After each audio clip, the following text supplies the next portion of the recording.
നമസ്കാരം. മലയാളി വാർത്ത ഇൻസൈഡിലേക്ക് സ്വാഗതം. വളരെ ശക്തമായ മഴ കുറച്ച് ദിവസങ്ങൾ കൊണ്ട് പെയ്യില്ലെങ്കിലും നമ്മളൊക്കെ വളരെ ആശ്വാസത്തിലാണ്, പ്രത്യേകിച്ചും തെക്കൻ ജില്ലക്കാർ. ഇവിടെ മഴ പെയ്തെങ്കിലും അത്ര വലിയ നാശനഷ്ടങ്ങളും ഉണ്ടാകാത്തതിന്റെ വളരെ വലിയൊരു ആശ്വാസം എല്ലാവരുടെ മനസ്സിലുമുണ്ട്.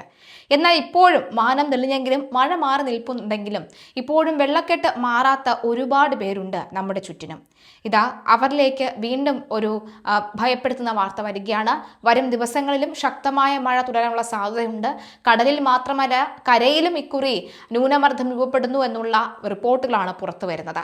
കരയിലും കടലിലും ന്യൂനമർദ്ദങ്ങൾ രൂപപ്പെട്ടതിനാൽ സംസ്ഥാനത്ത് വരും ദിവസങ്ങളിൽ മഴ ശക്തമാകുന്നുവെന്ന് കേന്ദ്ര കാലാവസ്ഥാ വകുപ്പിന്റെ മുന്നറിയിപ്പ്. ബംഗാൾ ഉൾക്കടലിന് മുകളിൽ പശ്ചിമ ബംഗാൾ ബംഗ്ലാദേശ് തീരത്തിന് സമീപം ന്യൂനമർദ്ദം രൂപപ്പെട്ടിട്ടുണ്ട്. വരും ദിവസങ്ങളിൽ തീവ്ര ന്യൂനമർദ്ദമായി ശക്തി പ്രാപിക്കാൻ സാധ്യതയുണ്ടെന്നാണ് പ്രവചനം. മധ്യപ്രദേശിന് മുകളിൽ മറ്റൊരു ന്യൂനമർദ്ദം തുടരുന്നുമുണ്ട്. ഇതിന്റെ ഫലമായി സംസ്ഥാനത്ത് ഇന്നും ഒറ്റപ്പെട്ട ഇടങ്ങളിൽ, പ്രത്യേകിച്ച് മലയോര മേഖലയിൽ മഴയ്ക്ക് സാധ്യതയുണ്ടെന്നാണ് വിലയിരുത്തൽ. നാളെയും മറ്റന്നാളും നിലവിലെ മഴയിൽ നിന്നും കൂടുതൽ പ്രദേശങ്ങളിൽ വർധനവ് പ്രതീക്ഷിക്കുന്നുണ്ട്. കേന്ദ്ര കാലാവസ്ഥാ വകുപ്പ് വിവിധ ജില്ലകളിൽ അടുത്ത 5 ദിവസത്തേക്കുള്ള മഴ സാധ്യത പ്രവചിച്ചിട്ടുണ്ട്.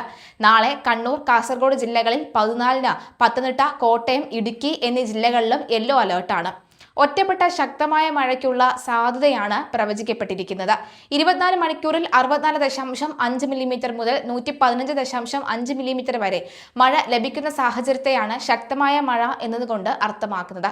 കള്ളക്കടൽ പ്രതിഭാസത്തിന്റെ ഭാഗമായി തിരുവനന്തപുരത്തും, അതായത് കാപ്പിൽ മുതൽ പുഴിയൂര് വരെ, കൊല്ലത്ത് ആലപ്പാട് മുതൽ ഇടവ വരെയും, ആലപ്പുഴയിൽ ചെല്ലാനം മുതൽ അഴീക്കൽ ജെട്ടി വരെയും, എറണാകുളത്ത് മുനമ്പം മുതൽ മറുവക്കാട് വരെയും, തൃശൂരിൽ ആറ്റുപുറം മുതൽ കൊടുങ്ങല്ലൂർ വരെയും ജില്ലകളിലെ തീരങ്ങളിൽ നാളെ 13/8/2026 രാവിലെ 2:30 വരെ 1.0 മുതൽ 1.6 മീറ്റർ വരെ ഉയർന്ന തിരമാലകൾ കാരണം കടലാക്രമണത്തിന് സാധ്യതയുണ്ടെന്ന് ദേശീയ സമുദ്രസ്ഥിതി പഠന ഗവേഷണ കേന്ദ്രം അറിയിച്ചു. കടലാക്രമണത്തിന് സാധ്യതയുള്ളതിനാൽ മത്സ്യത്തൊഴിലാളികളും തീരദേശവാസികളും ജാഗ്രത പാലിക്കണമെന്ന് മുന്നറിയിപ്പിൽ പറയുന്നു. കടൽക്ഷോഭം രൂക്ഷമാകാൻ സാധ്യതയുള്ളതിനാൽ അപകട മേഖലകളിൽ നിന്ന് അധികൃതരുടെ നിർദ്ദേശാനുസരണം മാറി താമസിക്കണം. ചെറിയ വള്ളങ്ങളും ബോട്ടുകളും കടലിലേക്ക് ഇറങ്ങുന്നത് ഈ സമയത്ത് ഒഴിവാക്കേണ്ടതാണ്. കടൽ പ്രതിഭാസത്തിനും ഉയർന്ന തിരമാലയ്ക്കും സാധ്യതയുള്ള ഘട്ടത്തിൽ കടലിലേക്ക് മത്സ്യബന്ധന യാനങ്ങൾ ഇറക്കുന്നത് പോലെ തന്നെ അപകടകരമാണ് കരക്കടുപ്പിക്കുന്നത്. ആയതിനാൽ തിരമാല ശക്തിപ്പെടുന്ന ഘട്ടത്തിൽ കടലിലേക്ക് ഇറങ്ങുന്നതും കരക്കടുപ്പിക്കുന്നതും ഒഴിവാക്കേണ്ടതാണെന്നും മുന്നറിയിപ്പ് പിൻവലിക്കുന്നതുവരെ ബീച്ചുകൾ കേന്ദ്രീകരിച്ചുള്ള വിനോദസഞ്ചാരം ഉൾപ്പെടെയുള്ള എല്ലാ പ്രവർത്തനങ്ങളും പൂർണ്ണമായി ഒഴിവാക്കേണ്ടതാണെന്നും ദേശീയ സമുദ്രസ്ഥിതി പഠന ഗവേഷണ കേന്ദ്രം അറിയിച്ചു. തീരശോഷണത്തിനും സാധ്യതയുള്ളതിനാൽ പ്രത്യേകം ജാഗ്രത പുലർത്തണമെന്നും മുന്നറിയിപ്പിൽ പറയുന്നു. സംസ്ഥാനത്ത് അടുത്ത 5 ദിവസം മഴ തുടരുമെന്ന് കേന്ദ്ര കാലാവസ്ഥാ വകുപ്പിന്റെ മുന്നറിയിപ്പ്. വിവിധ ജില്ലകളിൽ ഇന്നും നാളെ മഴ മുന്നറിയിപ്പ് നൽകുന്നുണ്ട്. നാളെ കണ്ണൂർ, കാസർഗോഡ് ജില്ലയിൽ മഞ്ഞ അലേർട്ടാണ് നൽകിയിട്ടുള്ളത്. മുന്നറിയിപ്പുള്ള ജില്ലകളിൽ ഒറ്റപ്പെട്ട ശക്തമായ മഴയ്ക്കുള്ള സാധ്യതയാണ് പ്രവചിക്കപ്പെട്ടിരിക്കുന്നത്. മണിക്കൂറിൽ 64.5 മില്ലിമീറ്റർ മുതൽ 115.5 മില്ലിമീറ്റർ വരെ മഴ ലഭിക്കുന്ന സാഹചര്യത്തിനാണ് ജാഗ്രത പാലിക്കണമെന്ന് കാലാവസ്ഥാ വകുപ്പ് മുന്നറിയിപ്പ് നൽകിയത്. മറ്റന്നാൾ പത്തനംതിട്ട, കോട്ടയം, ഇടുക്കി എന്നീ ജില്ലകളിൽ മഞ്ഞ അലേർട്ടാണ് പ്രഖ്യാപിച്ചിട്ടുള്ളത്. കൂടാതെ കള്ളക്കടൽ ജാഗ്രതാ നിർദ്ദേശവും കാലാവസ്ഥാ വകുപ്പ് പുറപ്പെടുവിച്ചിട്ടുണ്ട്. തിരുവനന്തപുരം, കൊല്ലം, ആലപ്പുഴ, എറണാകുളം, തൃശൂർ വരെയുള്ള ജില്ലകളിൽ നാളെ ഉയർന്ന തിരമാലകൾ ഉണ്ടാകാനുള്ള സാധ്യതയുണ്ടെന്ന് ദേശീയ സമുദ്രസ്ഥിതി പഠന ഗവേഷണ കേന്ദ്രം അറിയിച്ചു. നീണ്ടകരയിൽ വള്ളം മറിഞ്ഞ് കാണാതായ ഗൗതം കൃഷ്ണയ്ക്ക് വേണ്ടിയുള്ള തിരച്ചിൽ തുടരുന്നുണ്ട്. കൊച്ചിയിൽ നിന്നെത്തിയ കോസ്റ്റ് ഗാർഡിന്റെ ആദ്യ ഹെലികോപ്റ്റർ ഉച്ചയോടെ നീണ്ടകരയിലേക്ക് പുറപ്പെട്ടു. CG-812 ഹെലികോപ്റ്ററാണ് പുറപ്പെട്ടത്. അമൃത ക്യാമ്പസിൽ ഒറ്റ രാത്രി കൊണ്ട് ഒരുക്കിയ ഹെലിപാഡിൽ നിന്ന് ഇന്ധനം നിറച്ച ശേഷമാണ് ഹെലികോപ്റ്റർ പറന്നു ഉയർന്നത്.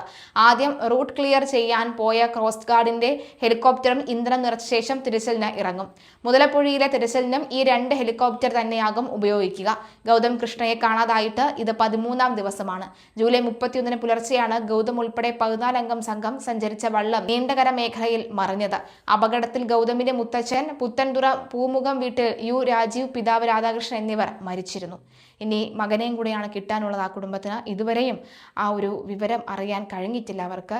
അച്ഛൻ, മകൻ, അതുപോലെ തന്നെ മകൻ്റെ മകൻ, അങ്ങനെ 3 തലമുറ മത്സ്യബന്ധനത്തിനാണ് പോയിരുന്നത്. പക്ഷെ ഒറ്റ ബോട്ടിൽ അവർ 3 പോകുന്ന ഒരു സാഹചര്യം ഗൗതമിന് ഇതുവരെയും ലഭിക്കാത്ത സാഹചര്യമുണ്ട്.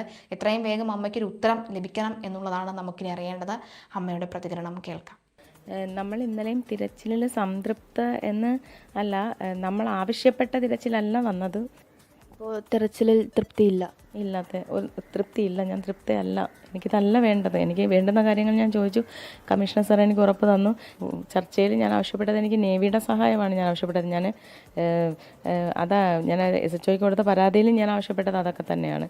അപ്പം അതാണ് എനിക്ക് ഒരു ഷുവർട്ടി പറഞ്ഞത്. പക്ഷേ നേവി അല്ല വന്നിരിക്കുന്നതെന്ന് ഞാൻ ഇന്നലെ വൈകിട്ടും രാവിലത്തോടും കൂടിയൊക്കെയാണ് അറിഞ്ഞത്. അപ്പോഴാണ് നമ്മൾ അടുത്ത ഒരു നീക്കത്തിലോട്ട് പോകണമെന്നൊരു തീരുമാനത്തിലോട്ട് പോയിക്കൊണ്ടിരിക്കുന്നത്. ഗൗതമിനെ കണ്ടെത്താൻ വൈകുന്തോറും അമ്മയെന്ന നിലയിൽ ആശങ്കയും കൂടുകയാണ്. അപ്പോൾ അടുത്ത ഘട്ടത്തിലേക്ക് പോകുന്നു എന്ന് പറയുമ്പോൾ അത് എത്തരത്തിലാണ്? ആശങ്ക ഒരമ്മ മാത്രമല്ലല്ലോ മോളെ, ഞാൻ ഒരു ഭാര്യ, എൻ്റെ മോൻ്റെ അമ്മ. എൻ്റെ മോൻ എവിടാന്ന് പോലും അറിയാത്ത 9.5 ദിവസം എനിക്ക് താങ്ങാൻ പറ്റാത്ത അവസ്ഥയിലോട്ട് എൻ്റെ ധൈര്യം കുറഞ്ഞു പോയിക്കൊണ്ടിരിക്കും. എങ്കിലും ഞാൻ തോക്കത്തില്ല. എൻ്റെ മോന് വേണ്ടി ഞാൻ പൊരുതും. ഞാൻ വീഴുന്ന സമയം വരെ ഞാൻ പൊരുതും. എനിക്ക് ഫൈറ്റ് ചെയ്തേ പറ്റൂ.